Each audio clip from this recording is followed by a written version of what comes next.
आत्मिक यात्रा कार्यक्रम में आपका स्वागत है। आइए हम पास्टर प्रेमाशीष सतमन द्वारा लिखित आज के भक्ति लेख पर चर्चा करें।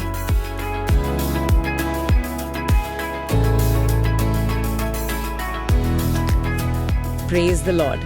आज हम पास्टर प्रेमाशीष सतमन के एक बहुत ही प्रेरणादायक लेखन चंगाई के बीज बोना इस पर थोड़ी गहराई से बात कर रहे हैं। और इसकी शुरुआत एक बड़े दिलचस्प सवाल से होती है ना, कि कैसे एक छोटा सा नन्हा सा बीज एक विशाल पेड़ बन जाता है। हाँ बिल्कुल, और लेखक इसी की तुलना परमेश्वर के वचन से करते हैं। कहते हैं कि ये वचन भी जीवन, शांति, आनंद और हाँ चंगाई से भरा हुआ है, एक बीज की तरह। बिल्कुल।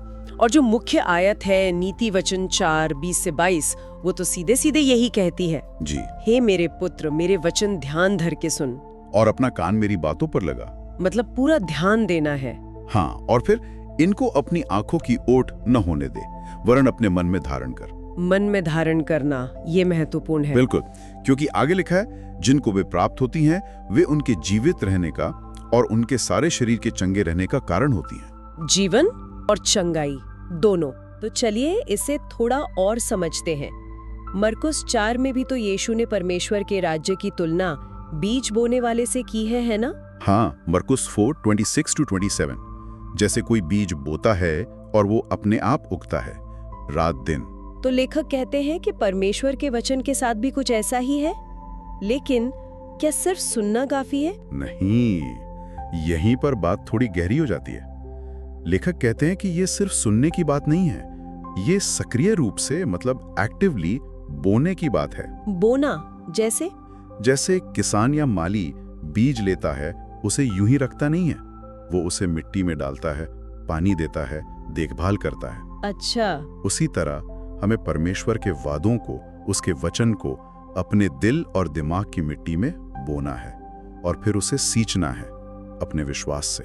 हाँ, ये बात समझ में आई। और ये सिर्फ तब नहीं जब सब ठीक चल रहा हो, है ना? मतलब अगर डर लग रहा हो या शक हो रहा हो। बिल्कुल, ऐसे समय में तो और भी जरूरी है। परमेश्वर का वचन उन नकारात्मक भावनाओं को बदल सकता है। क्योंकि नीति वचन कहता है वो जीवन और स्वास्थ्य है पूरे शरीर के लिए। जी, ये वाकई बहुत शक्तिशाली बात है, बहुत ज्यादा।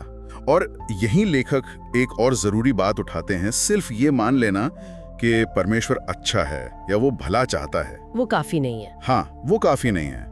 उन्होंने तरबूज का उदाहरण दिया है जो मुझे बड़ा अच्छा लगा, कि भाई सिर्फ तरबूज पर विश्वास करने से या सोचने से कि तरबूज अच्छे होते हैं, आपके बगीचे में तरबूज नहीं उगेंगे। हाँ, सही बात है। उसके लिए तो तरबूज का बीज जमीन में बोना ही पड़ेगा ना। बिल्कुल, बिना बोए तो कुछ नहीं होगा। तो चंगाई और परमेश्वर के वचन के साथ भी यही सिद्धांत है।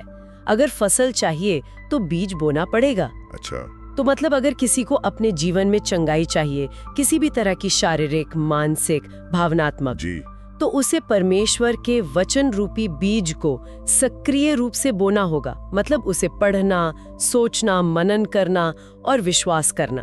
आपने बिल्कुल सही पकड़ा, यही है। सिर्फ उम्मीद करना काफी नहीं है, उसे अपने अंदर रोपना होगा। ये एक तरह से जिम्मेदारी भी है फिर। हाँ, कह सकते हैं।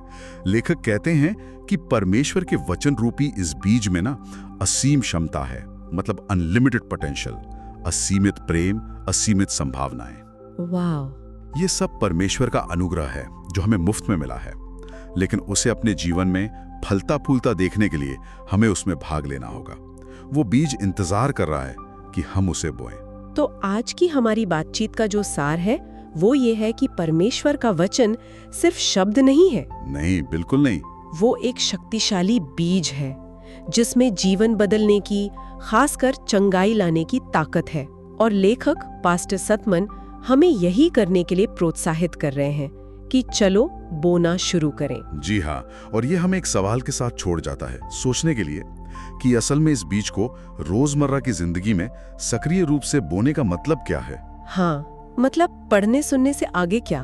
बिल्कुल, वो कौन से तरीके हैं जिनसे हम सचेत रूप से, कॉन्शियसली इस बीज को अपने अंदर सींच सकते हैं ताकि वो जड़ पकड़े और वाकई में फल लाए।